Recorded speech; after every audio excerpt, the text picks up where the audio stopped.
Hello and welcome. This interview series is a part of a series where I'm interviewing the different contributors for the book Autism and Buddhist Practice. It's a book where autistic people are describing how Buddhism are helping them. So this interview series where I'm talking with all the contributors is partly to reach out to other autists to let you know how helpful Buddhist practice is in navigating in your life when you feel like a square peg in a round hole. But it's also meant as an educational series for Buddhist sanghas and centers and communities, partly to learn how it is to be an autistic Buddhist, but also for you guys to learn how you can improve and make it more attractive for autists to join your sangha or center or community. And today with me, I have Lian. So nice to see you. You have written chapter 9 in the book that is called the 5 Mindfulness Trainings and how they help me to be authentically autistic. And I love your chapter. Those 5 points, which is in other directions and denominations are called the precepts, are so important. And I love the way that you have just implemented them in a very short and very precise description about how it just makes sense in your life. So obviously you and I are going to have a great talk about them and how it is to be autistic and living by those trainings. But first, I would like to hear, before we start to talk about that, I would like to hear about your life before and after diagnosis. Then I would like to hear how you found Buddhism and how it helped you in your life in navigating as an autist. And then we are diving into the 5 mindfulness trainings. So first of all, I would like to hear about you. I would love to hear about your life before and after diagnosis. Yeah, so thanks for the introduction. So I think I can start with like a very, very short summary of my history in general is when I was about, like, it wasn't always obvious that I was autistic. I knew that I was kind of different and that people were making lots of random jokes that I never understood. But it took a while for other people to notice, and as is often in also seen in autistic people of who are capable of masking, especially people socialized as female. It didn't really show up until I started going to high school, when the demands of that are placed on you socially are just more intense. And so when I went to high school, so about 13, 14, I got really, really depressed. Just major depression, including self-harm, suicidal, the whole shebang, because I just didn't know how to deal with my emotions, right? Nobody ever bothered to teach me. And I don't have the natural aptitude to kind of absorb this information from my surroundings the way that neurotypical people seem to do. So I had a lot of very strong emotions and I didn't know how to deal with them. So I became very depressed, and it lasted until I was about 20, when I got into a mental health care system. The general system didn't really work because I also tried like day therapy, where you just went a few times a week. But it was very much standardized. You have depression and you are perfectionistic, so these are the 10 things we tell you and then you will be cured. But it didn't really work for me, because then, like, one anecdote I like to share is that when I was talking about like perfectionism, then people would say like, well, but if everything's perfect, that must be really boring. And I was like, obviously it cannot, because if it is perfect, how can it be boring? And then you can see them explode. Like, oh God, I don't know. Nobody's ever said this before. They're just supposed to go, oh yeah, that is true. Maybe I will let go of my perfectionism now. Like, and then they just went on to the next participant because they were like completely out of their comfort zone and had no idea what to do. So that didn't really work for me. And then eventually I found this mental health care farm, which kind of anthroposophic, and where people were just a lot more human and just treated me as a person instead of my diagnosis of major depression. And so that really helped. And in all of this, I got tested for autism once or twice, but this was largely before the change in the DSM, so before the DSM-5. So it was a lot harder for people socialized as female to get diagnosed. Um, and so I was always just falling off of the spectrum, basically, even though I had my suspicions. And so then I went to university, and at some point, I started a new master program, and it was just organized very badly. It was kind of new, and they had a new director, and it was just not good. So I suffered, but I didn't feel depressed because I didn't hate myself anymore. Because at some point I got over that, and I was like, I love myself, but I suffer. So I went to the healthcare system once again. I'm like, I'm in trouble. It's not going well. And then they were like, yeah, it seems like you're depressed again. I'm like, no, I had one very long episode of major depression, and currently I'm not depressed. And they're like, no, but it's atypical depression. I'm like, I'm pretty sure I would know if I was depressed though, because I was suffering because things were disorganized and Yeah. it was chaotic and it was unclear. So I was suffering because of my context, not because of something that was inside, right? And so eventually I found somebody, because I did mention like that I was still thinking I was autistic. At some point I got um, like a psychiatric nurse that who became my therapist, who had experience working with autistic people. So that was really great, and this person was really wonderful. And then at some point, so in at that time I got tested by the people that worked there again, and then again I kind of fell off the spectrum. But then this therapist recommended that I go to a specialist center that is in the Netherlands, where they specialize in diagnosing intelligent people, also women, or people socialized as women. And then I did share a little bit information, that like personal information that maybe I didn't share with the other people. And it was very funny because they didn't just do like the standard testing, but they also observed me outside of the tests. And I'm very good at answering the test questions, and I can reason stuff. But then I read my report afterwards, and it was like, subject walks to the window and attempts to open it without asking the person, the therapist who was supposed to test me. And I was like, I feel so observed. It's not good. And the other people who do like the regular testing in the regular mental health care in the Netherlands, they don't have that kind of skill, and they don't have that kind of information. They just do the questionnaires, and that was not sufficient. But like extra information and observing me in my interactions with the people who were supposed to do the tests, like that gave them a lot more information. And this one I got diagnosed. So by then I was about, I think I was 27. So that must have been like, that's only 5 years ago. Yeah.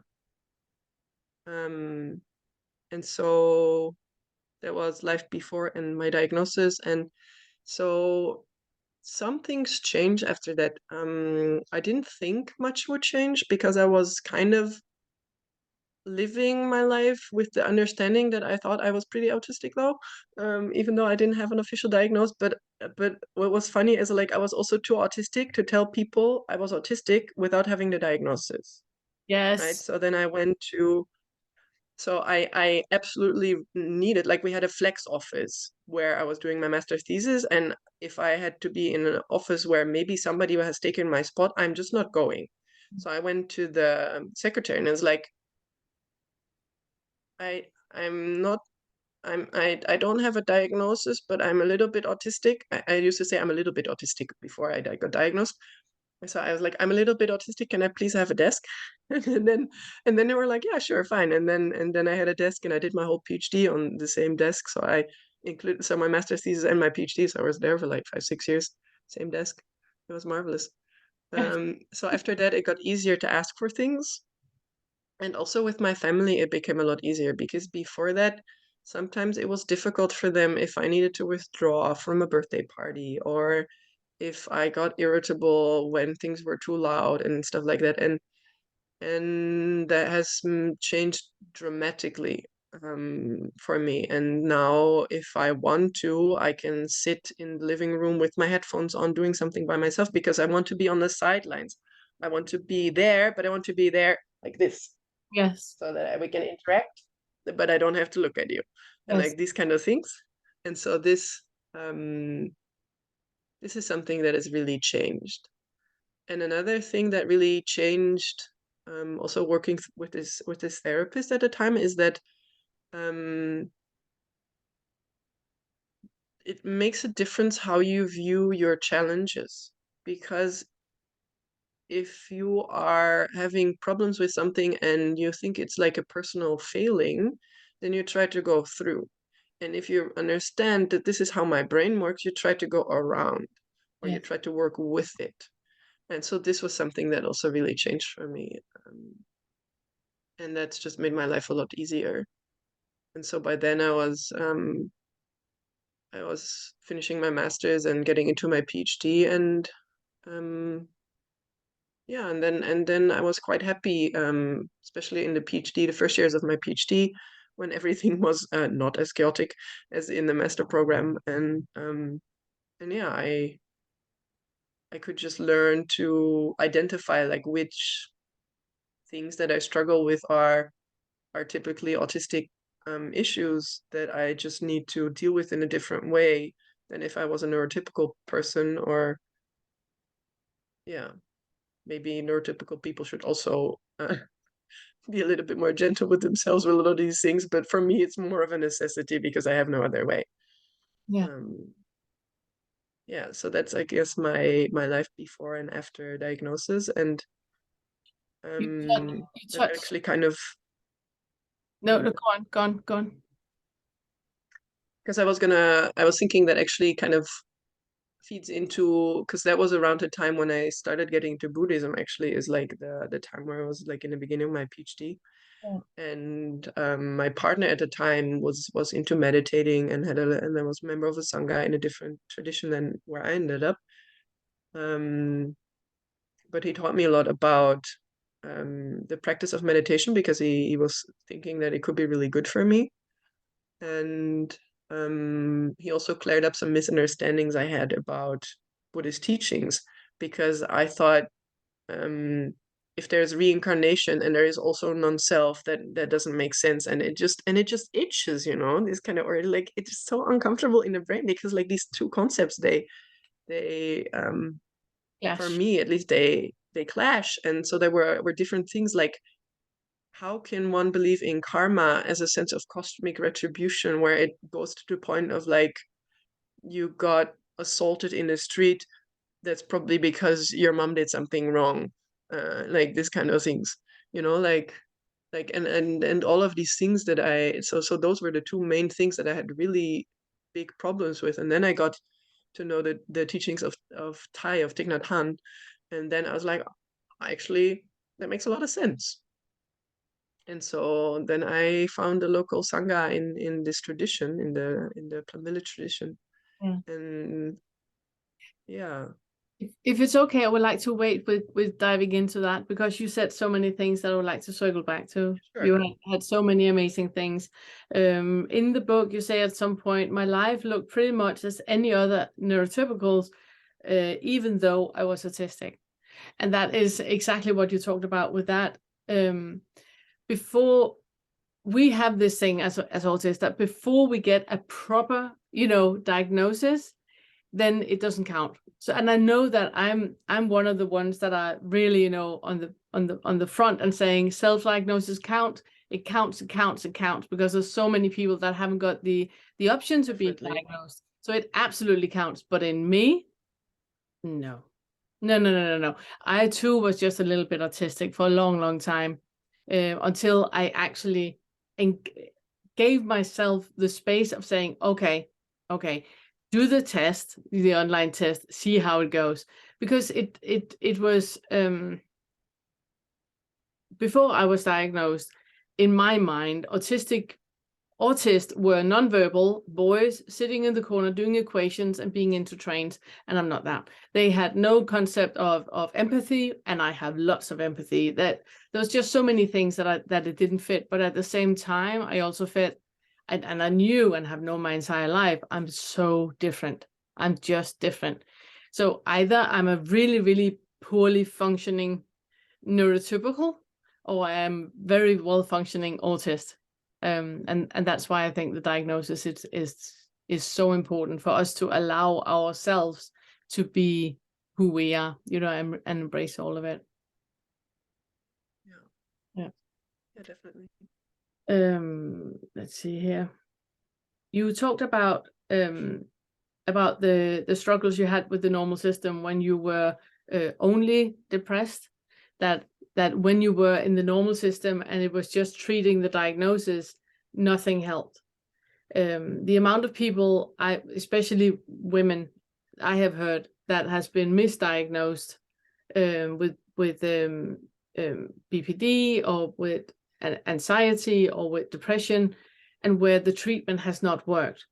It's exactly of the same reason that you're talking about, that when it's just a diagnosis that is treated, the system that we have that is treating the diagnosis of depression or BPD or whatever is very helpful, and it helps people that have BPD or are depressed, but it doesn't help autists, because we need to be picked up on, like you were, by people that are actually observing the person, because I think we are masters at masking and fitting in and accommodating and answering the things that we know is expected. So we need somebody that exactly notices how we open a window or how we sit down.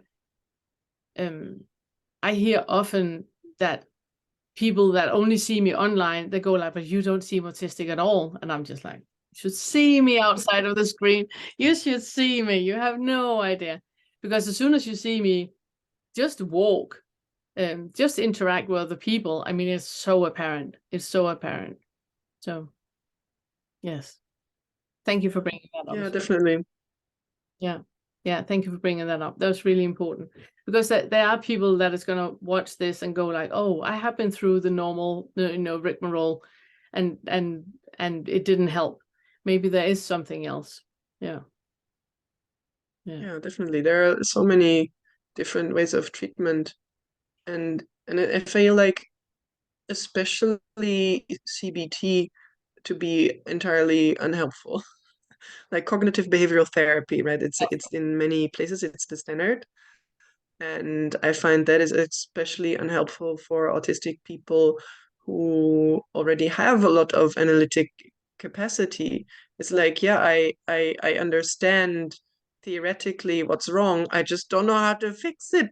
And then they don't tell you that, because they assume if they tell you the error of your ways, then you will be able to magically change your mind. But I have never had any clue. And so recently I have come across so many other modes of treatment, like, because I did require also treatment for the depression, because the depression in the beginning, the first time, it was also real. But like the concept of like cognitive fusion that comes from acceptance and commitment therapy, where you are so stuck in your thoughts that you think they are real. So you think I'm a horrible person, and instead of like being able to observe that as a thought, you're like, this is the reality, I'm a horrible person. And so I just wish that when I was 14, somebody would have explained this concept to me, that a thought can be wrong. yes, Like it is a separate entity kind of floating around somewhere, and sometimes they lie. It's just not true. And yes, so this cognitive fusion, and this is such a useful concept to me. So like things like acceptance and commitment therapy, which also has elements of mindfulness in it, or there's tons of different things that are out there that can be also adjusted to the needs of autistic people.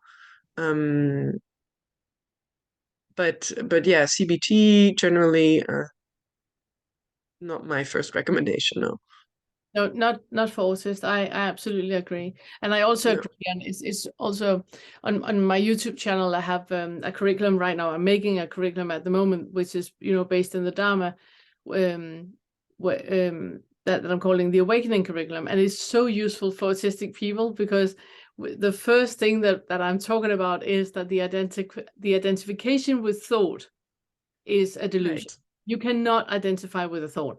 And a thought is just like something you see or hear or taste or smell or touch. It's just a sensory. Exactly. It's not truth. It's just a thought. The second thing we work with is the identification with feeling. Same thing with a feeling. You have a sensory experience of something, and then you add a post-it to that, and that is what we call a feeling. So the post-it is a thought, which means you have a sensory experience, you add a thought to that, and then you have a feeling, which means a feeling is not truth either.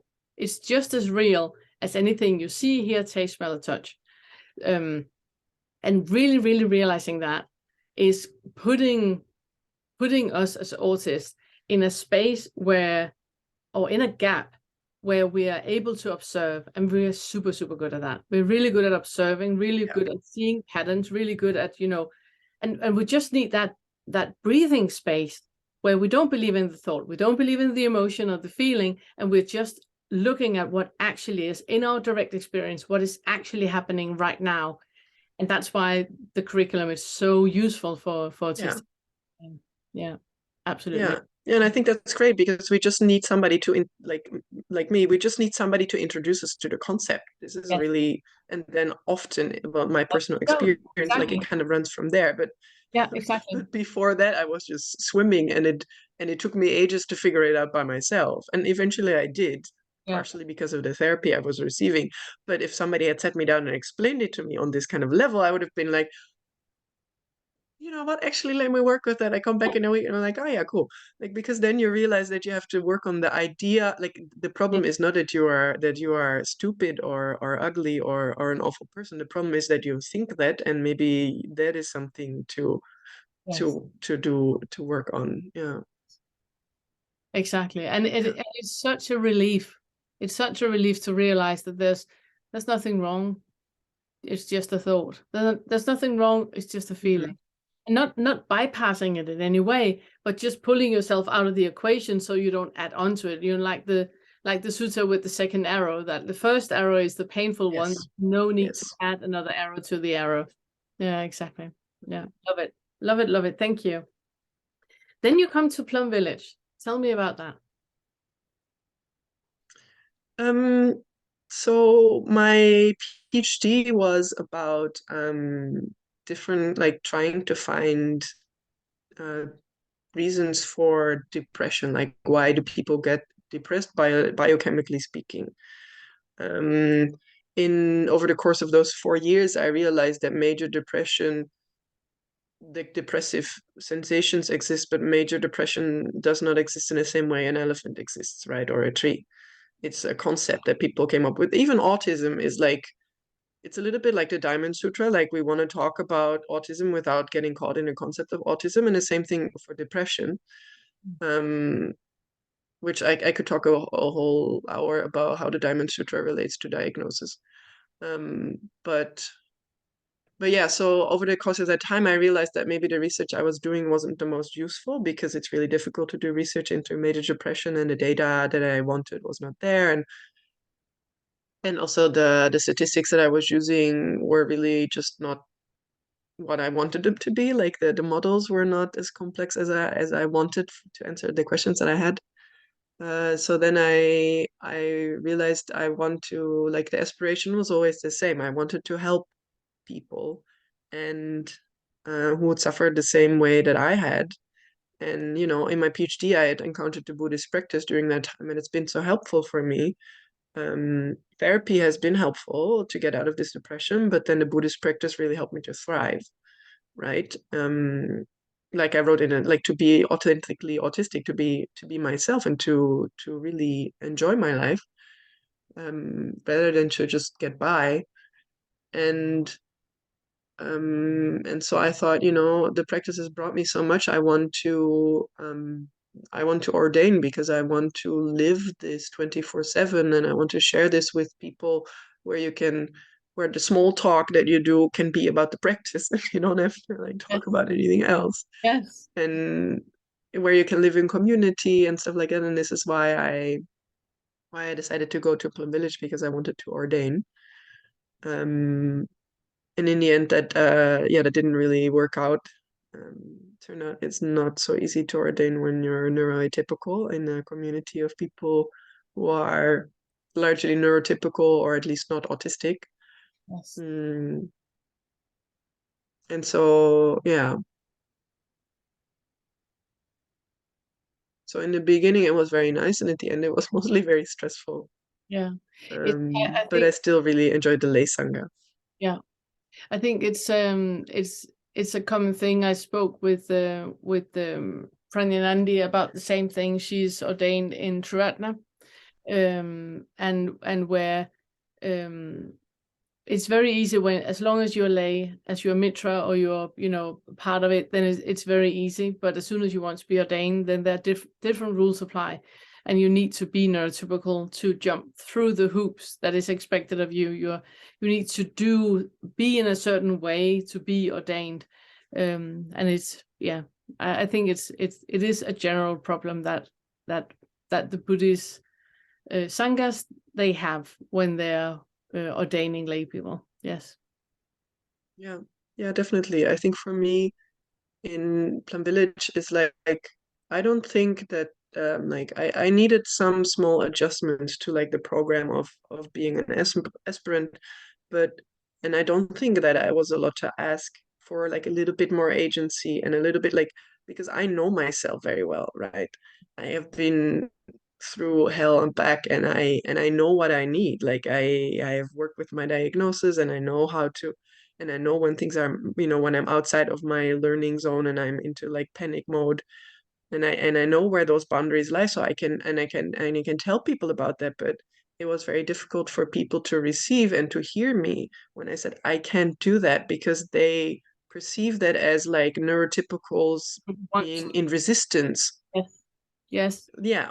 And so then they say, well, you should listen to the Sangha wisdom and just do as we say. And I'm like, well, it's really hard for me to listen to the Sangha wisdom if the Sangha wisdom does not include at least one person um who is like informed about what, neurodiversity means, and what it means to be autistic, and that can advocate for my needs, and also as an autistic person to have that little bit more agency when it comes to, for example, to being assigned certain responsibilities, because they perceived me, um this is my perception, but what I saw was that they perceived me as a very capable person, so they assigned me a lot of responsibility, but that one was also very chaotic, whereas maybe other people who don't come across the same way,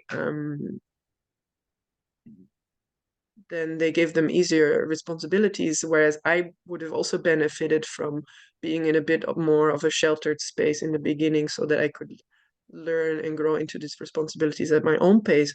But when I tried to share that, that was often met with like misunderstanding, and thinking I was being like obstinate, and I didn't want to. um yeah.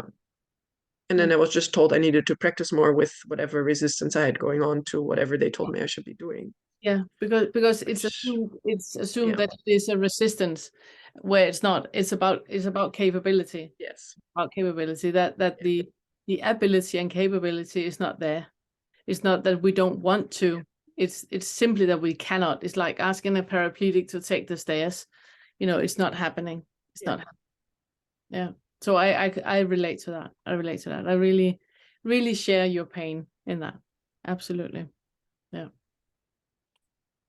Um, may I ask you how did you find meditation and all that in comparison to before being autistic, before you started to meditate, and being autistic now when you meditate regularly? Could we talk about that?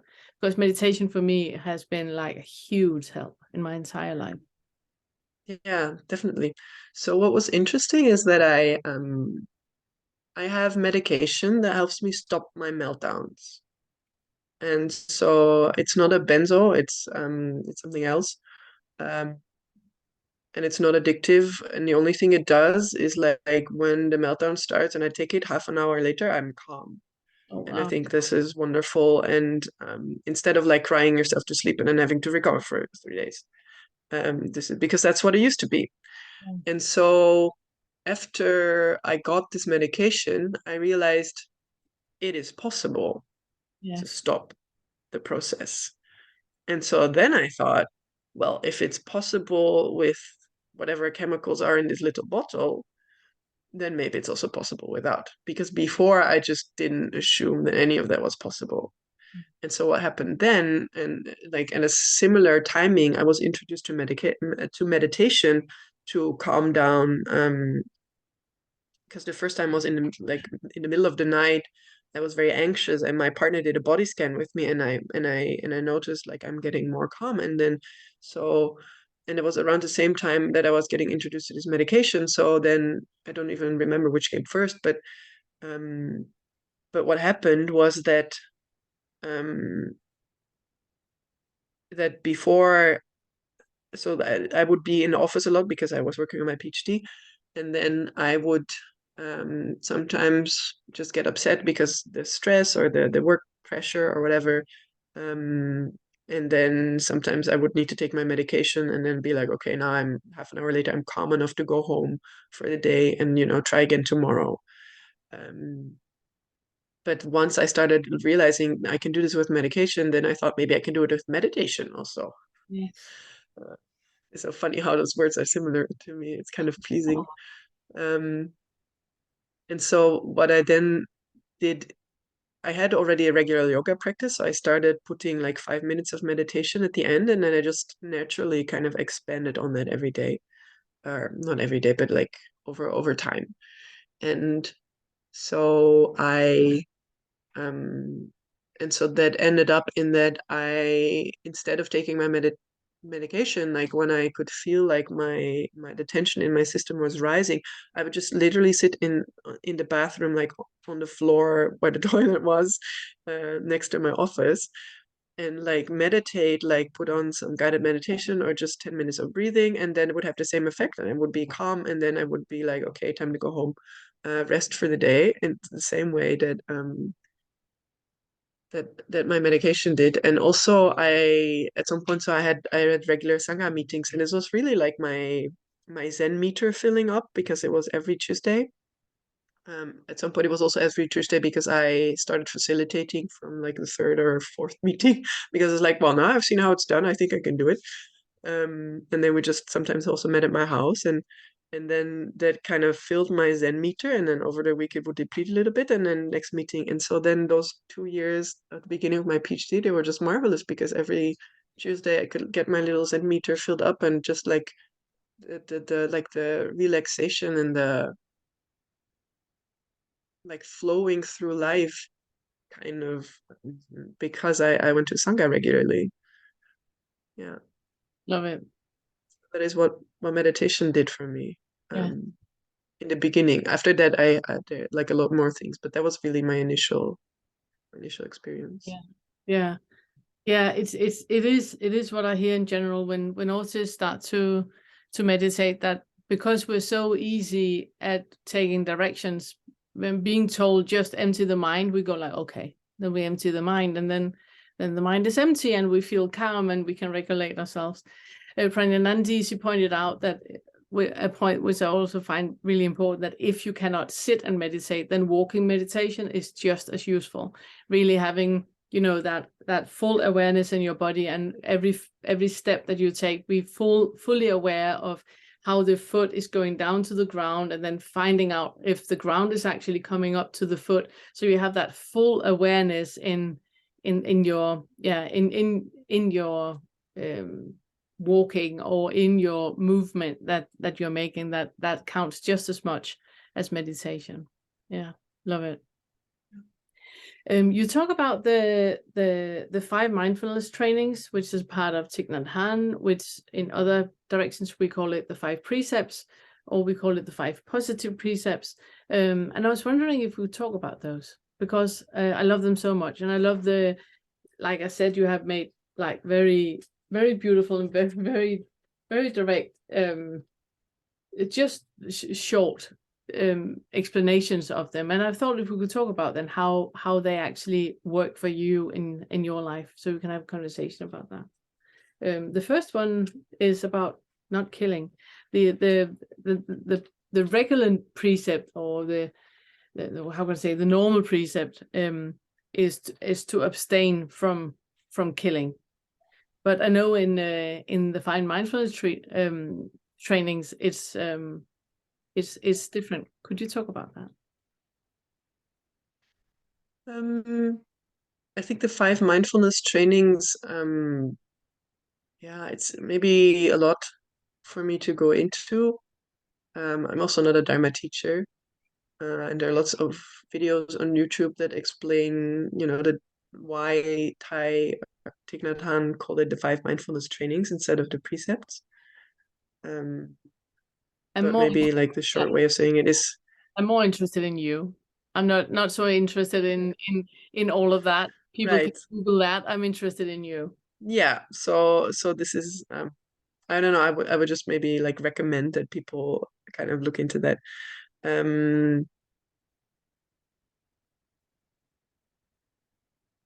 don't know. I feel a bit, I think I'm not sure what you're getting at when you say, Okay. Okay. I can ask more yeah. directly. In Mhm. for example, in Mahayana and in Theravada, it's the precept is do not kill. In Triratna, we talk about a positive precept, because telling people what they shouldn't do is not that helpful. So Right. so talking about what is it actually that we want to say, then we have the positive precept, which is with deeds of loving kindness. And that is very much like what you have in Plum Village, where it's the reverence of life. It's the, what is it? It's, I have it here. And that for everybody is in the back of the book. You have the fine mindfulness trainings there. Just find it. Yeah, reverence for life is the first one. And I like the positive slant on it, because telling people what they shouldn't do is not helpful. But having a reverence is difficult word for life.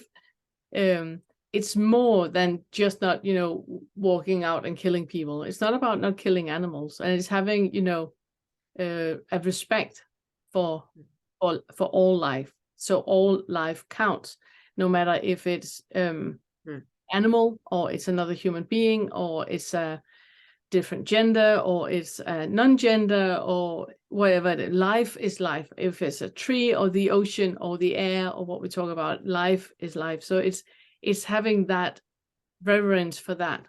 And I know that in the book you say that for you that was super easy because you were vegan already. But there's so much more in it than just not killing. Could you talk about that? Yes. Yes. Yeah, I see what you mean. Yeah, because this is what I like about the way they do it in Plum Village, right? Is like you say, like a positive precept in a way is like, maybe this is a good idea to look into this instead of don't do that, because not a lot of us go around randomly killing people outside. So it's like, okay, check, finished. And the precepts or the mindfulness trainings are not really, I don't know, you could take them like that, but that is kind of, then you're missing out when you do it like that, right? Because they could be so much more. And like you say, reverence for life. And I only have limited space in a book like this, so then I just use the example of being vegan. But because for me that's part of my reverence for life. But yeah, but it's very wide. It can be like just amazement at the way your body functions. It Enjoy can that. be it can be like being outside and just like staring at like the tiny creatures that live in a drop of water that you find on a rock somewhere. Like it's just such mind-blowing awesomeness to life, and how would you want to destroy any of that? And then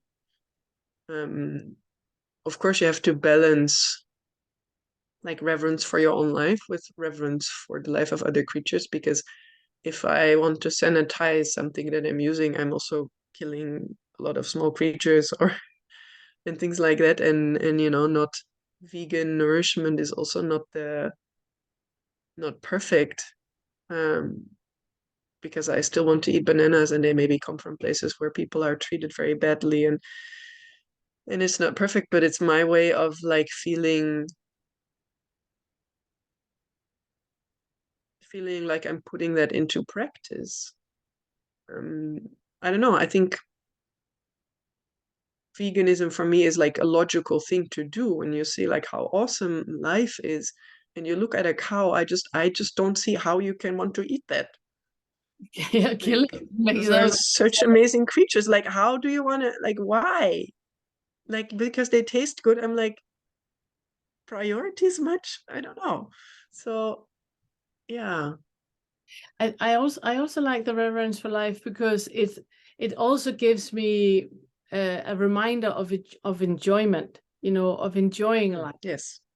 That right now outside it's raining, and I'm sitting and looking at the rain, and I can see the squirrels in the tree, and I can see the birds hopping around. That life that is coming alive, that the smell that is coming alive when it's raining, and it just reminds me to pause, and truly enjoying existing, and enjoying experiencing, and yeah, and not expand over that, but having that reverence for life. Yeah.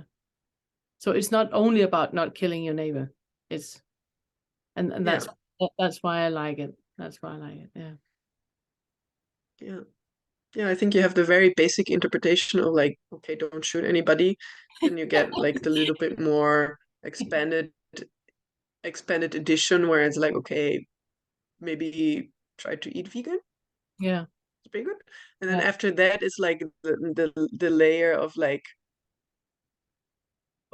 reverence, Yes. right? Of like, wow, this mind blowing, this tiny planet in a solar system it's just crazy. Yeah. And to just enjoy what time you have and just live life um in a way that suits your nature and that fits with your idea of moral understanding, like what you think is a good life, and Yeah. enjoy the ride, kind of. Yeah. Yeah. In Triratna, the positive precept for that one is with deeds of loving kindness. And I really like that, because you can't always be happy. I mean, sometimes you're just not happy. Sometimes you're depressed, and Yes. sometimes, life comes in the way, and that's what happens. You can Mhm. always be kind. You can always, always, always be kind. You can always be kind towards yourself, and you can always be kind to others.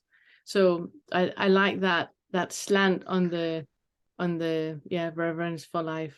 Yeah. Yeah. Yeah, it's very beautiful. Yeah. Okay, the second precept is I undertake to abstain from stealing, which is again one of those let's not do a bank robbery today. Let's see if we can abstain from that. And it's just, it doesn't make it, it really doesn't say in the in the Plum village, that is true happiness. That's the second one. And in the Triratna, it's with hope, with open-handed generosity, I purify my body. So it's about the not taking and not stealing. One of the things that I'm always making aware of when we talk about that is also not stealing time. Not stealing other people's. If you meet somebody, always be mindful if they have somewhere else to go. Don't talk about myself all the time. Don't steal their attention or steal their time, or like now when I'm talking, I need to be mindful about not stealing the time from you where you are talking about it. So it's like an even exchange. that we're having in a communication. And as an autist, we tend to info dump, and we tend to talk about my special interest, and you will listen to this. Like you said, let's talk about this for 5 hours, you know, your PhD. Let's talk about that. But this precept always reminds me of stealing. It's not only material things, it's also stealing people's happiness. You know, if you are a sourpot and you're walking around being cranky all the time and being, you know, rude to people, you're stealing their happiness. So stealing is a lot of things. It's a lot of things which you can take that is not given.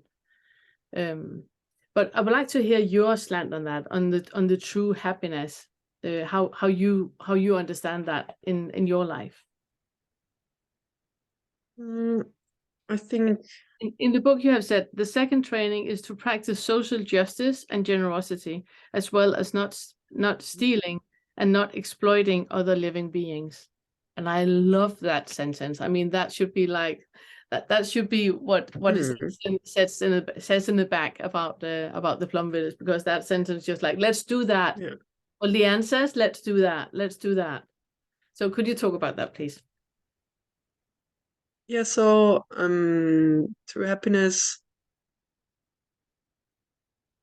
it also has different layers for me. Like, again, like the first layer, obviously, like, okay, don't go around stealing other people's stuff. Like, if you see a nice couch standing in front of somebody's house, maybe first ask before you take it, these kind of things.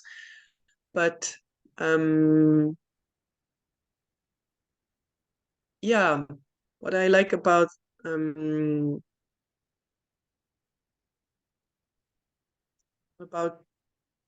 true happiness is, first, it's true happiness inside. And I used to object really to the idea of true happiness, because I remember now, this was the third thing that I objected to in Buddhist thought, because I was like, what, like, who are you to tell me what is true and what is not?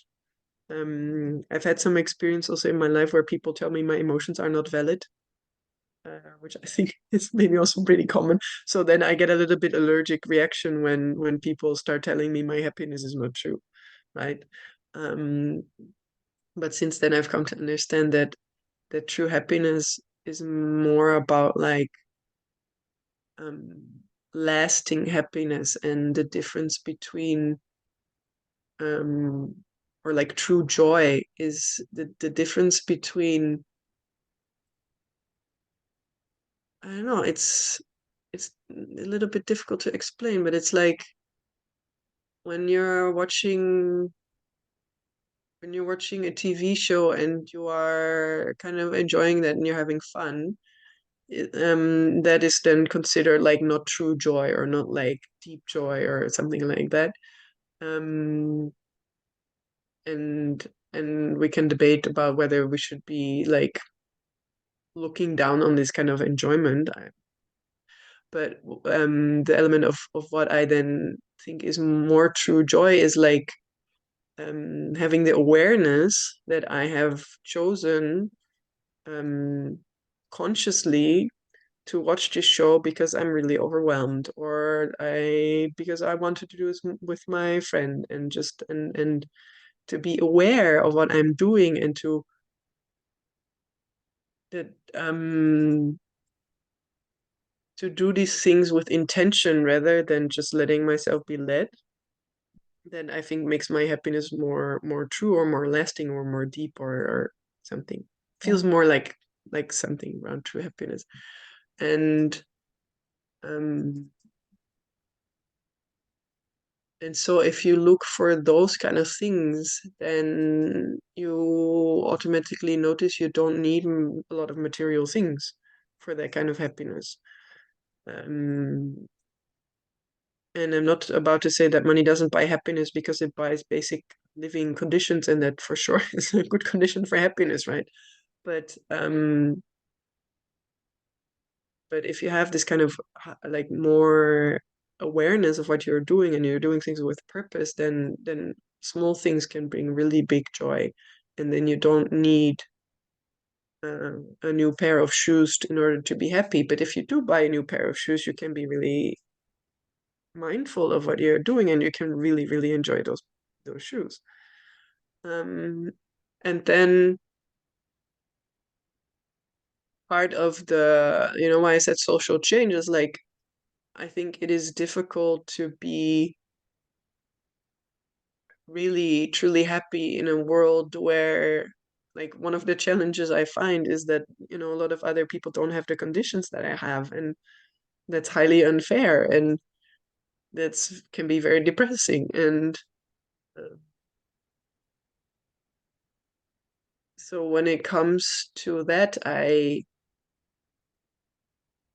think we should all try to work together to like create system change, because the way the system works right now, it just benefits a select group of people, and it's just highly unfair. And um, I'm getting a lot of benefits from the system, but then I wish I didn't. And then I can, practice generosity and try to give some of that somewhere else.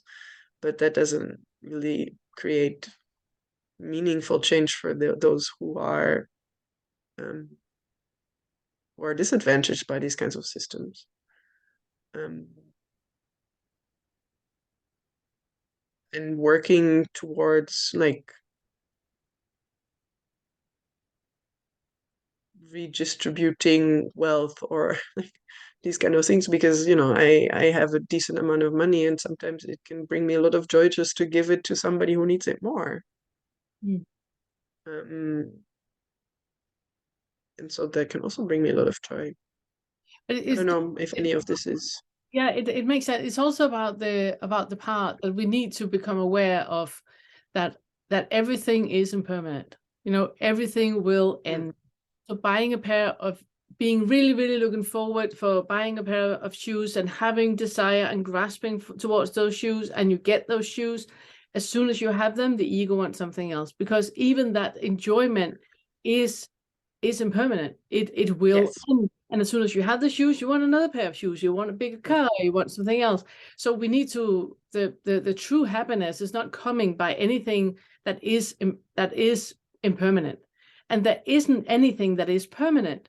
So it's finding that middle way where, for example, with mudita, I love that word that I love, which is that kind of enjoyment you get from seeing other people's enjoyment. So like you say, that you have money, you give them to another person, to see that your enjoyment that they get, that has that flavor of permanence, even though nothing is permanent. Everything is impermanent, but that sense of mudita, that sense of enjoyment and happiness that you get on other people's behalf, a young couple that finally are pregnant, and they are so happy, that sense of joy that you get in you, that's mudita, and that has that flavor of permanence, even though it isn't, because it's not yours. It's something that you were there to experience, and that is, in my mind, what is true happiness. It's the things that you cannot generate, and you cannot possess, and you cannot own, and they happen, and you just need to be alert and aware for when it happens, and then you have the true happiness in those moments. Yeah. You also mentioned about not exploiting other living beings, and when we talk about not stealing, we're also talking about the planet, talking about how not plundering the earth for its resources, and taking care of the earth. That's in my world is also part of the second precept, or the second part of the mindful trainings.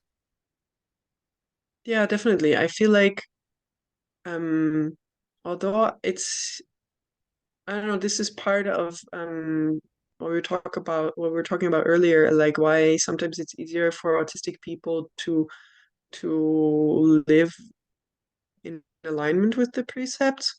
My perspective is that we are more sensitive to dissonance, to cognitive dissonance. And so if we have a value, then we will live according to it, because if we do something else, it hurts inside. And neurotypical people, by and large, tend to be better at thinking one thing and then doing another. Yes. But also for them, what I've learned when I started meditating, I mostly worked technically with the techniques from the Mind Illuminated, which some people might know. And it was talking about hindrances to your meditation, and some of those can be like regret, right? Is a hindrance. So if you are and there the idea is that if you are doing something that's not in accordance with your values, then then when you sit and your mind becomes peaceful, these things will bubble up, or there will be energy in you that is unpleasant, and this will come up when you meditate, and therefore it will be more difficult to calm the mind. And so I think these things also, in my perspective, they things like regret or cognitive dissonance, they interfere with true happiness. And this is why on a very kind of pragmatic level, it makes no sense to exploit other beings, because that's going to come back and bite you, basically, because um, it does for me. I find it impossible to like regularly consume products that are not vegan, because it hurts me. Yes. And so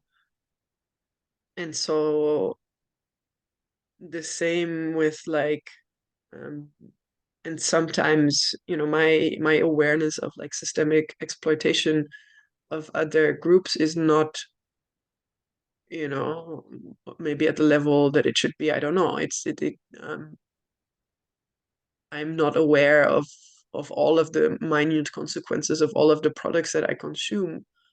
um but where I am aware, and when I have the energy to educate myself to become more aware, I try to do something, or to change something, or to um live in a way that is like, for me, sustainable, to be the least exploitative, because anything else hurts. Yes. So, and Yes. that for sure gets in the way of true happiness. Yes. I absolutely agree. And you mentioned that before earlier with with your master's program, where it was just in disarray, it was just disorganized, and that is painful. It's literally painful. It's not that we are control freaks and need things to be in a certain way. It just needs to be, in a sequence. It's like having, yeah, I can't even give a proper example for for neurotypical people, but things just need to be, yeah, in order. And it's the same with cognitive dissonance. That is literally painful, because it's like, fork on a plate. It's literally painful experiencing that. Yes. So it is easier. I completely agree. I think it's easier for neurodiverse people, for autists, to see the logic of it, and then we just do it because it makes sense. It makes sense. You put a glove on your hand, you put it on the foot, you put it on the hand. It just makes sense. Yeah. Yeah, exactly. Yeah. Yeah, that's my experience also. Amazing. Okay, the third precept is about I undertake to abstain from sexual misconduct. For in the Plum village, it's about true love. And in Trivatna, it is with stillness, simplicity, and contentment, I purify my body. In the book, you're talking about, I do look here, the third practice is of responsible sexual behavior in order to protect individuals, couples, families, and children. Would you like to say something about that? Um, yeah, I find it's a very interesting training. I think since the book went to print, actually, the third mindfulness training got updated Oh, in a mindful in Plum Village tradition. So people might want to look into that, because now it includes I will not engage in sexual relations without mutual consent. So that's been added. And amazing. also, I will not discriminate against any sexual preference or gender orientation. So That's these things have amazing. been added. Yes. Yeah, it's really wonderful. There was a community effort to point out that maybe some things could be improved a little bit on the wording of things. Um, And also like because in the mindfulness training in Plum Village it says I will not engage, or it said I will not engage in sexual relations without long-term commitment made known to family and friends. And for a lot of people in the queer community, maybe that's just horribly unsafe. And it was actually my queer spiritual ancestors in Plum Village who advocated for making it long-term commitment instead of marriage, because when back in the day when they started, that was not even a thing for most of them, right? Um, so then it's like, okay, you can be gay in a relationship, but you can't get married, so you can have sex like that. That was not really a gay attainable situation for them, so they advocated for it to be different, and so similarly, that has been changed recently to include consent and non-discrimination, and to add, like, now it says something like I vow to speak spiritual support for my relationship from friends and family and sangha, which I think is a much better way to phrase it. Um, yeah, and so my experience is just like, so what I do as an autistic person is I try to infer the rules by looking at what other people do. Um, and at least as an autistic child, that's how I used to function. And in the village where I grew up, it was very normal to have like um, sexual interactions at a pretty young age. And so you start to think that's normal, that's part of life, and that's just how things go. And and you get taught that sexual relationships are like, or sexuality is the important part, or like, at least 60% of any relationship, if you want to call it a relationship. Um, and then, of course, before I met the practice, I did encounter also feminism, and the idea that you are worth more than just your sexual, uh, like your sexual energy, and you can be um, in a relationship. At some point you get introduced to the radical idea it's possible to be in a romantic relationship that doesn't include sex. It's also possible. It's also very valid. I mean, I think a lot of autistic people would be maybe happy to, like, on average, more often I think that occurs in autistic people than on neurodiverse people, that maybe they don't want to have sex either because they are asexual, or because it's just a complicated topic for them, or because they're not so interested, or different things. And so the training of true love, it just goes into everything that society and the media teaches you about, like, what is important in a relationship. And um and it took me so long, and eventually, after leaving the monastery, I got into a relationship with another practitioner, and then I realized, like, how wonderful relationships can be if there is mindfulness and gentleness and love and communication. And so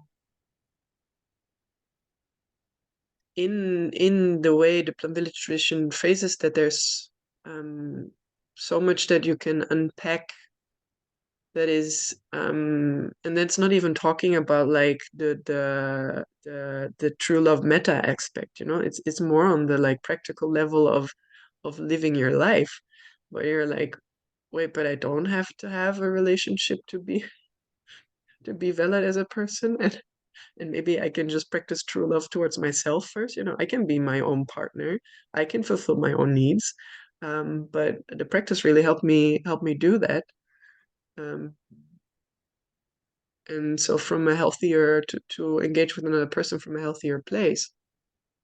um, yeah, and this relationship that I'm in, with another practitioner, is really, yeah, it's really something else.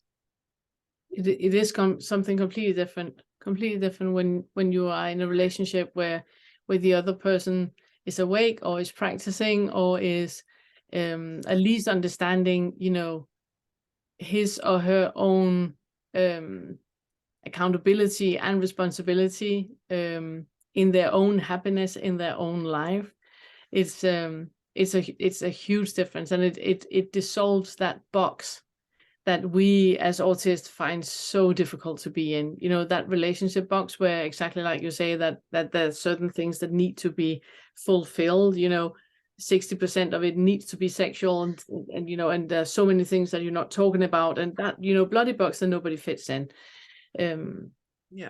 Having a partner that is awake or is a practitioner themselves, it's just different, so different, because as you say, it completely allows whatever sexuality there is in the relationship to be as it is. It's no longer an outside rule about it. It's more about what is, you know, present and aware in that union. So yeah, so important, super important. Yeah. I like when in Triratna it's not mentioned about sex at all. It's the positive precept is with stillness, simplicity, and contentment.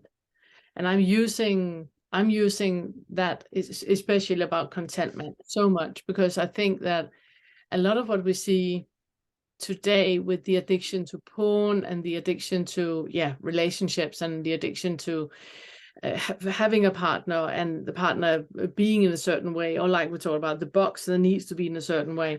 If you find the contentment in you, if you have the focus of what gives you contentment in your life right now, then all that just falls away. It just falls away. It's just about what is alive right now. What am I content with right now? Not what needs to happen for me to be content, but what am I actually content with right now? And that is always in stillness and simplicity. It's always there that you find that vibration of life that is just there, being in love, you know, loving life, just having that. And in that you have the full contentment that is way, way beyond, you know, any porn channel. Yeah, definitely. That's so interesting because I'm not so familiar like with the way to do it in other traditions, but what you're saying right now, it really describes my experience in a way, because um also what I receive from my partner is like the most unconditional love and true love that I've ever received in my life. And I'm um more authentically myself than I knew I could be with another person. Like I flap and I squeal and I look like a very excited hamster when I get to a hardware store because I'm really into tools. So then I just, like, and they look at me and they smile so brightly, and I feel so seen, and I don't have to hide any of that. Yes. Which before I always felt like I was not, like I edited those parts of myself like without even really realizing, because I didn't feel like they would be acceptable or it would be irritating or any of that. And so the flip side of that, how it feel like, because I feel the same way, I think, when I perceive my partner, um, and in that experience of loving someone in that way, there is such contentment because they don't need to be any different than they are. And if we don't really fight, but if we're having a difficult moment, um, I can be so joyful sometimes because I see that we are safe and we love each other and we don't fight and we're like discussing things as adults. And I can be so, like, the joy I experience, it can be incredible because even though at the moment, like, both of us, we're sometimes like we're in pretty challenging periods in our lives, um, but we're still here and we have so much love and fun and acceptance for each other. So sometimes I'm just sitting there in the middle of like whatever small crisis is going on, and I'm just so happy Yes. because it's so beautiful. And so there is what you're saying, there's a lot of contentment with things as they are. And in general, I think that's an important part of my personal practice because and maybe because at the moment I'm not even sitting that much, but like in my day-to-day practice is like contentment in yeah, whatever I find myself in, whatever difficulty I face, to like turn towards myself with loving kindness, and towards the situation with loving kindness, and to realize that I'm safe, I'm okay. Suffering is part of life, or this pain is just, it's there, it's also impermanent, and just to be with it, and to be still, to observe, and to be like, that was pretty good. Yeah. Even in some kind of Yeah. crisis, or difficulty. Yeah. It's It's just really marvelous. yeah, and it's really interesting what you talk about, because um in previous relationship, I have always, it's not that I have an issue with me stimming. I don't have a problem. I don't have a problem with me twirling my hair or me rocking. I have no problem with me looking like a squirrel or flapping my hands when I get excited. I have no problem with it. But I have always been aware of and always known that other people have a problem with it. So having a partner now that truly appreciates when I'm twirling my hair, truly appreciates when I'm rocking, truly appreciates when I'm flapping my hands and I'm super, super excited, and truly just loving me for who I am with everything included in it. It gives such so much space. It frees up so much space. That is, yeah, really, really difficult to describe. Yeah. So yeah, I experience just the same as you do. Yeah, absolutely. Mm. Yeah, wonderful. Yeah. Okay, the fourth one is fourth precept: undertake to abstain from lying. In Plum Village, it is, let me find it here, loving speech and deep listening. In Triratna, it is with truthful communication, I purify my speech. And in the book, you're saying the fourth is a practice of deep listening and loving speech to restore communication and to reconcile. Could you talk about that? I love this one. Um, so maybe I will share about maybe I will begin to share about we have in Plum Village, we have the practice of Dharma sharing, and I'm thinking in other traditions there will be something similar. And this is where we all gather, like a small group gathers, and we can share into the circle, and other people practice not giving advice, not reacting, and there's confidentiality, and it's a wonderful practice that is really, really useful also in your daily life, because it's such a great skill to be able to hear another person for what they are really saying, without immediately wanting to react. And this is also related to the concept of, for me, to the concept of having space for things, um, having space for other people to have opinions, or to have feelings, or to be in some kind of pain and suffering. And for me, that has a lot to do with being okay with whatever the other person is experiencing, not needing any of that to be different. And that can be, sometimes it can be challenging, and I found different techniques to deal with that. When other people, for example, are insisting on eating something that's not vegan, when they are part of the monastic sangha, uh, that those kind of situations, they require a bit more effort. But in general, I try to keep an open mind, not in the sense that I will accept whatever somebody is saying for the truth, but to accept that maybe this is their truth, and to just hear what is going on for them. And so a lot of this is yeah, that's what what deep listening is all about is just to offer space for another person to be exactly as they are without needing to change anything. Yeah.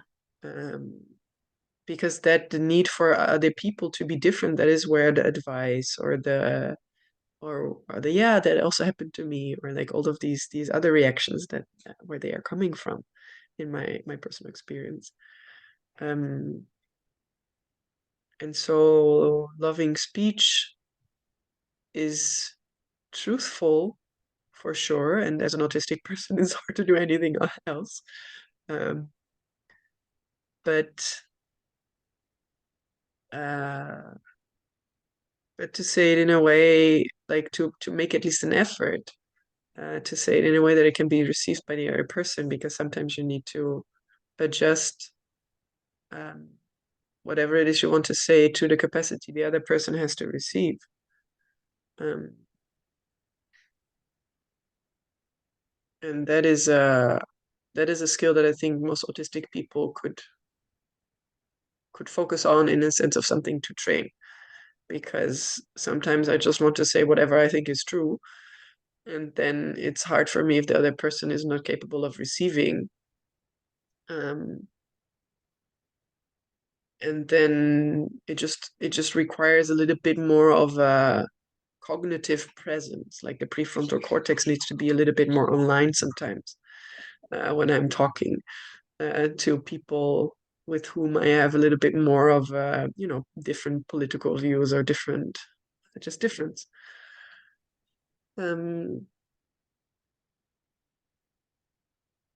Yeah, and I just see that this is kind of the reason why I don't have a lot of arguments in my relationship, is because we have a lot of space for each other generally.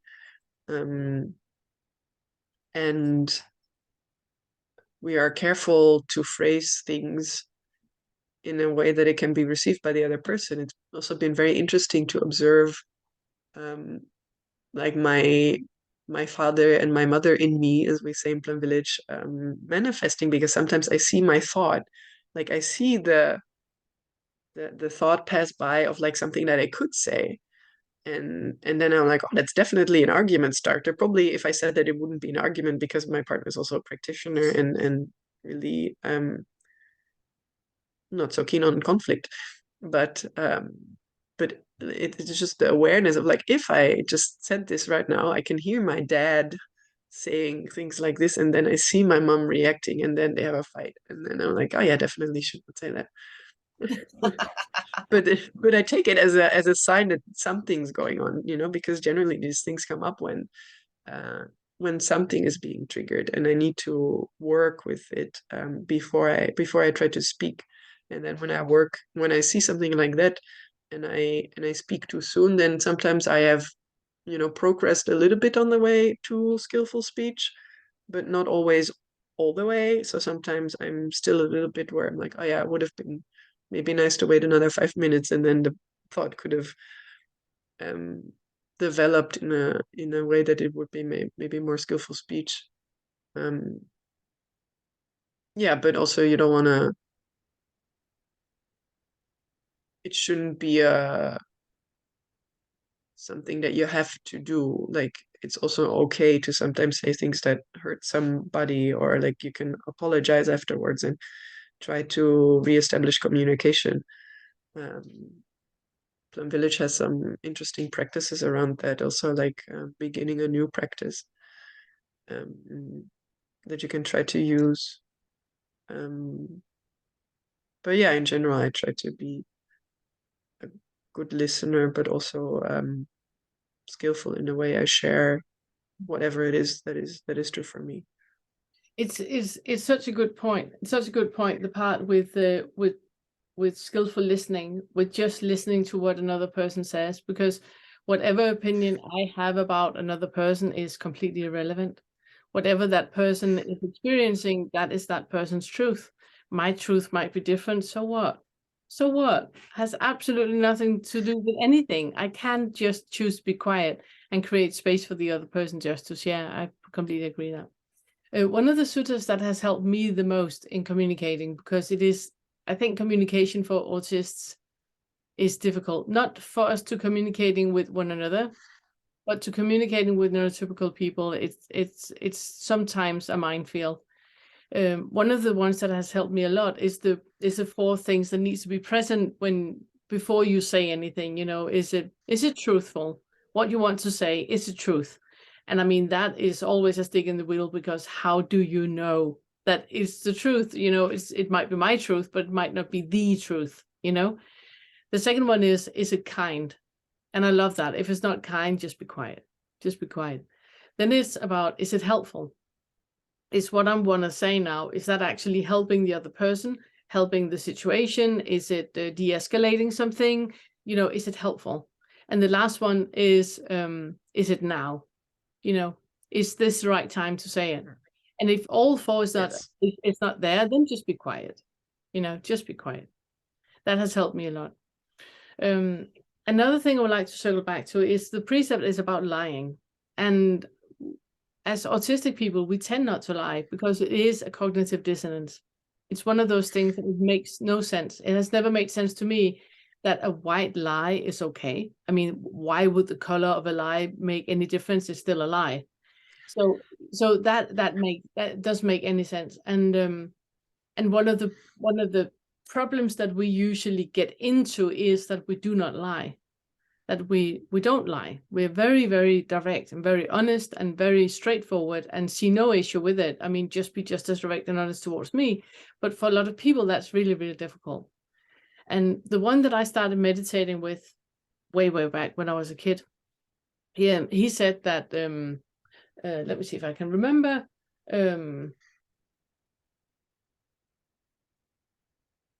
That honesty without compassion is brutality.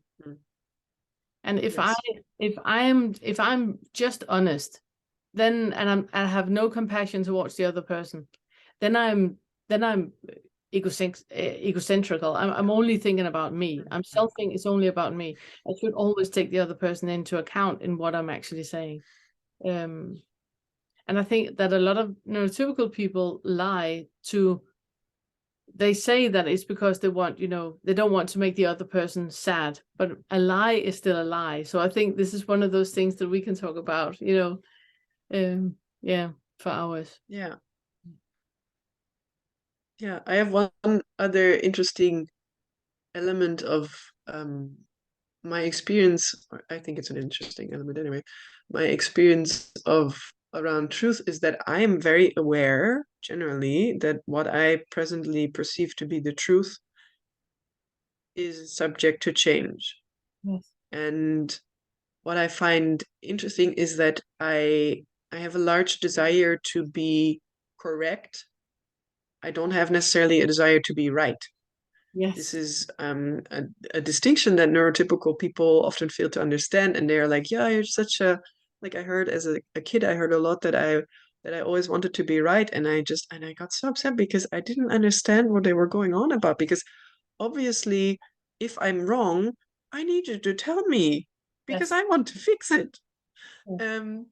But your arguments are just not that convincing, so I'm not changing my mind, and so. This is part of the 14 mindfulness trainings, which is for the lay and monastic members of the Order of Interbeing in the Plum Village tradition. So that includes the monastics, but also dedicated lay members, is freedom of thought. And so for me, that includes freedom to think what I think is the truth, but holding on to the truth lightly. This is what I currently perceive to be the truth. And if somebody comes along with a decent argument, then obviously I'm going to change my mind. It doesn't mean that whenever somebody comes with a bad argument, I should also agree with them. Like, I don't think the earth is flat. I'm sorry, you can tell me as many times as you want. I just kind of disagree. But then, about other topics, maybe about like white awareness or like other things that I don't know so much about. If like the bananas I like to eat tend to be not so good for the environment as I thought, please tell me because I want to know. It's just that none of them had very like not very convincing arguments, and then I'm not willing to change my mind, and therefore they say I always want to be right. But it's very different from wanting to be correct. And I think we should have respect for people's desire to be correct. And that this is something that, you know, any neurotypical people watching can be like, if you think you're engaging with an autistic person who seems to always want to be right, they just need more convincing, and it means that you have not structured your argument in a way that the autistic person can receive. And so if we go back to loving speech, that includes in like trying to work on your understanding of how the autistic mind works, and asking another person maybe why they have such resistance to whatever concept you're trying to explain, to see if like maybe your train of thought is just very different, and you should structure your argument differently, or you should emphasize different points, and then maybe you can get to common ground that way. Yeah, so that's just something I would like to add. Yeah, really good. Really good. The last thing I would like to add to that is just as important, is that when we talk about do not lie, we usually talk about other people, you know, that I shouldn't lie towards you and you shouldn't lie towards me. But it's also about me lying towards me. It's about me being truthful towards myself, being kind in my communication towards myself, have loving kindness in my speech towards myself. So not be, you know, like judging myself or being harsh in my speech towards myself, but creating space for me as a person, and with loving kindness. Yeah, definitely. And I think that is really the first element of making space for another person. Like, it's kind of, you know, it's easy to say like that you should love yourself before you can love somebody else. But I find this practically to be true in these kind of fine details, that if you don't have space for yourself and you're not able to be okay with your own emotions, then it's difficult to have space for somebody else, because as soon as somebody says something that triggers you, you're going to be reacting. Yes. And so if you are okay with the fact that whatever this person says, maybe something comes up and you're like sad because of something somebody said, you can be like, oh yeah, sadness, or like, oh yeah, I know about disagreement or that. something, and you have space for that reaction in yourself, then that is the characteristic which allows you to have space for the other person. So it really all begins with having this kind of space and loving kindness towards yourself. Yeah. I agree. And I'm going to close my window because it's getting cold in here. Okay, do that.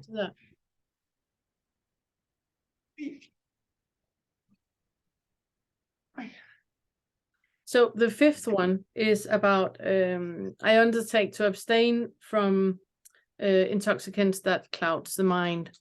In Plum Village, it is nourishment and healing. And the way that you have talked about it, the fifth is about mindful consumption, and helps us not to bring toxins and poisons into our body and our mind. Go. I mean, that's a big one. It's a very big one. Yeah, I don't know, for me, so the example I'm mentioning in the book is like how it allowed me to let go of my idea that I needed to consume alcohol in order to fit in. Yes. Because here's something that says maybe you shouldn't. And I was like, actually, I really don't want to. And then, so that is something that kind of gave me permission for these kind of things. Yeah, because it's such a big part of our society, isn't it? You know, going out, meeting with friends, having a drink, being the one that doesn't drink. It's like it's such a big thing, such a huge thing. Yeah. And it's you can say, you know, I drink something occasionally, but then people pressure you, and if you're clear and say I just don't, then I need to get some. Just a moment. Yes.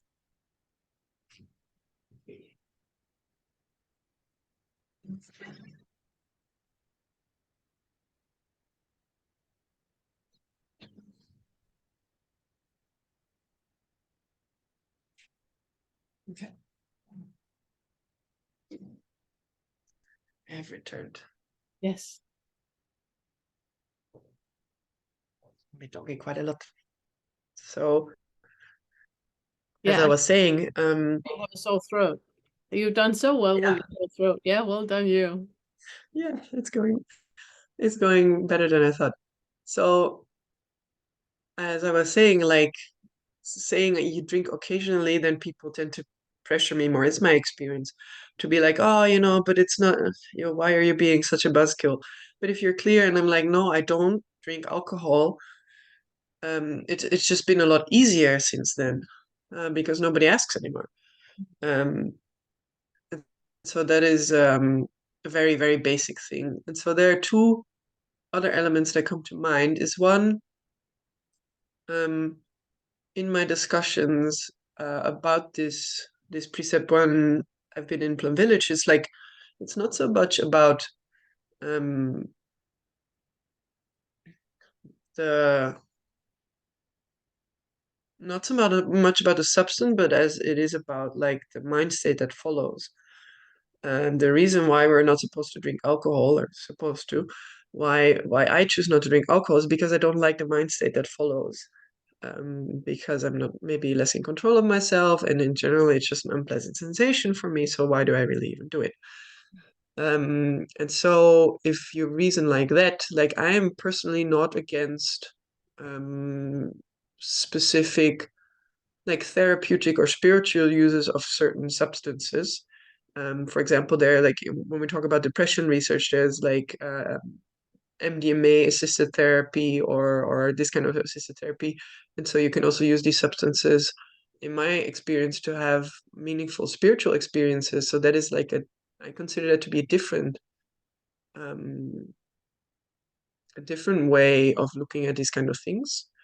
So that's a short aside, but in general, and then in the Plum Village tradition, like the list of the things that are considered potentially toxic is much longer. It also talks about books and about movies and about conversations. And so Yeah. this is something I find really interesting. Um, that you have to that you can consider like kind of music am I listening to? Is this really nourishing joy, or is this how is this affecting me? And so in the past, for example, I used to listen to a lot of heavy metal and like Slipknot, and the lyrics go like people equal shit and this kind of thing. And so that is not exactly nourishing the good seeds in me. But still, I have days where I feel like listening to this kind of music is nice, but I do it with mindfulness. Yeah. I know that in a certain state of mind, maybe it's nice to listen to the kind of stuff for like an hour, and then I let go, and then I don't until I feel the need again. But I don't do it on a daily basis.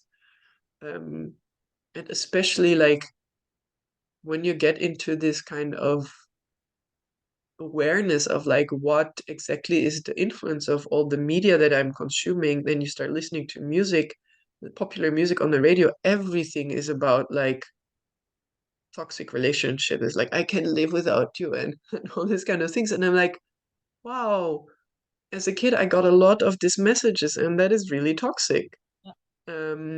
And maybe you want to expose yourself to that a little bit less. Maybe you really like the music, so you still want to listen to it a little bit, but do you really need to listen to it like 3 hours on repeat?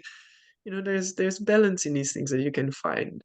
Yes. Um, Yes. and you need to eat. You don't need to drink alcohol, so you need to eat. So you need to, and in some of these foods, maybe there's stuff that is not entirely healthy, but you know, you also don't want to go to the other extreme. It's called the middle way for a reason.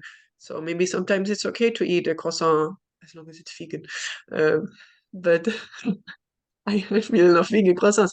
They're not the most healthy or thing, and maybe not the most responsible for the planet, but those things I try to consume in moderation. And so the same thing with music, and um, also with conversations. I just try to be mindful of um, how like carried away I get. Sometimes I get really on my um I just like to hear myself talk sometimes, and I observe myself from a distance, and I'm just like holding this monologue, um and then afterwards I feel so icky. It's just so uncomfortable, and then I just try to stop myself a little bit earlier next time, and maybe I don't go on this whole rant, that in some ways is just meant to impress people. And the other way around, like maybe I don't, like, I care about the environment, but in leftist, environmentally aware circles, there's also a lot of frustration and anger and A lot of toxic. hatred even. And yeah, so do I really want to hang out in circles like that, and get carried away by this like anger towards maybe the police or something? I was a member of Extinction Rebellion before the pandemic, and and some people really dislike the fact that people were chanting, "Police, we love you, we do this for your children." But that to me is like, that is love. I'm sitting here on the street trying to, prevent some cars from driving through because I have such deep love for the environment and for you as a person, also this police person. And so I prefer doing it that way. And in other circles, maybe there's just a lot more anger and frustration that comes out. And yeah, and in those kinds of environment, I just tend to feel a lot more uncomfortable, so I just don't go there. Yeah. Yeah. Yeah, you're right. Emotions also intoxicate the mind. It's not only it's not only alcohol and drugs. It's also thoughts. Yeah. It's relationships. It's there's so many things that in reality shows. I mean, there's so many things. The news Yes. that intoxicate the mind, that completely seduces the mind, getting us into a path that is not skillful at all.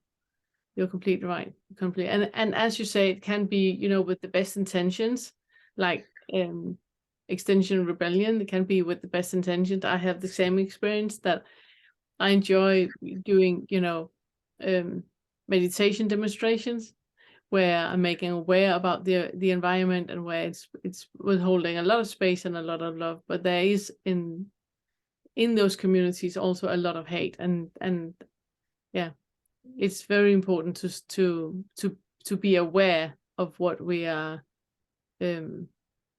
filling our minds with. So you're right, that's part of the fifth. In Triratna, it's with mindfulness clear and radiant, I purify my mind. So it's about keeping the mindfulness clear and radiant. So again, Yeah. it's not only about intoxicants that you smoke or snort or drink or anything like that. It's about all of it, everything, the conversations about everything, keeping that clear and radiant mindfulness to purify the mind. Yeah. Yeah. Yeah. And sometimes, and I think it's important, like, I think I wrote this in the book also, I hope I did, is to say, like, it's not prescriptive, like you shouldn't do these things. The whole idea about like the mindfulness training is a positive thing. So Yes. it's like, instead of choosing the toxic CD, you choose something that is nourishing. Yeah. And um so I find it important to emphasize that again, that I'm not against like doing things that bring you About simple awareness. joys. It's No, not no. that I hate everybody who watches Netflix and I think that's bad. It's just that, like you say, with like clear mindfulness, it's like sometimes I can tell, like, my body, like my mind is really fried, and sometimes the only thing that helps is something that has a lot of sugar. And then with great clarity, I choose to go find some fresh orange juice or a cupcake, because this is really what my mind needs in order to feel, in order for things not to escalate. And the same thing, if you feel like you need to watch some really dumb TV shows. Um, my guilty pleasure is watching certain TV shows where wedding dresses are being sold to people because it's very predictable. Everybody's happy, and it's just very it's just like you can blank out, and sometimes I need that. And so with great clarity of mind, I decide, okay, today I'm gonna spend an hour, maybe two, maybe even longer, depending on like how depleted I am, kind of switching off. But I do that on purpose as Yeah. much as I am able, or at least when I'm not doing it on purpose, like I'm always in the back of my mind aware of what is going on. And when that is there, then we can come back to like treating yourself with loving kindness. I can be, instead of judging myself, I can be like, oh yeah, I see that I'm doing this right now. Also very interesting about like non-self element of my actions. I'm like, yeah, sometimes I most of the time I don't feel like I'm in control. I just observe what's going on. I'm like, oh yeah. And just today I spent so much time watching Netflix, or I ate 3 cupcakes. Yeah, it was a really hard day, and then I I tried to Yeah, but to treat myself with loving kindness even then. exactly. It's having that. Is that not being not being harsh and not judging, but keep staying in that space where, wow, I really must have had a tough day. I must feel worse than I was aware of because I just ate 3 cupcakes. It's using it with that spin on it, instead of punishing yourself for whatever happened, and thinking that you should be different or you should do different. They're just having that awareness about it, that it's very unnatural for me to eat 3 cupcakes. So if I just did that, I really must be feeling bad. Yeah. Yeah. And that's where that clear mindfulness come in. It's not about rules of doing it the right way. It's about having awareness and having that clear mindfulness in all your actions. Yeah. Yeah, definitely. Amazing. I have loved this talk so much.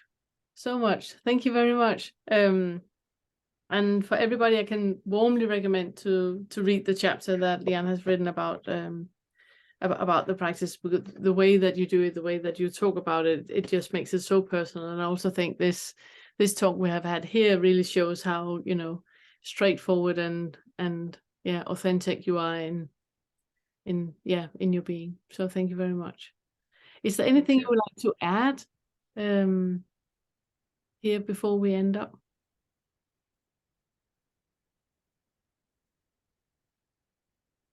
Something you would like to say to autists, or to autistic Buddhist, or anything we talked about? I can't really think of anything. No, I also think we have covered everything and more. It's been very Yes. enjoyable. Thank you very much. I'm just going to stop the recording, and then I would like to just say proper goodbyes. But thank you very much for now. Thank you.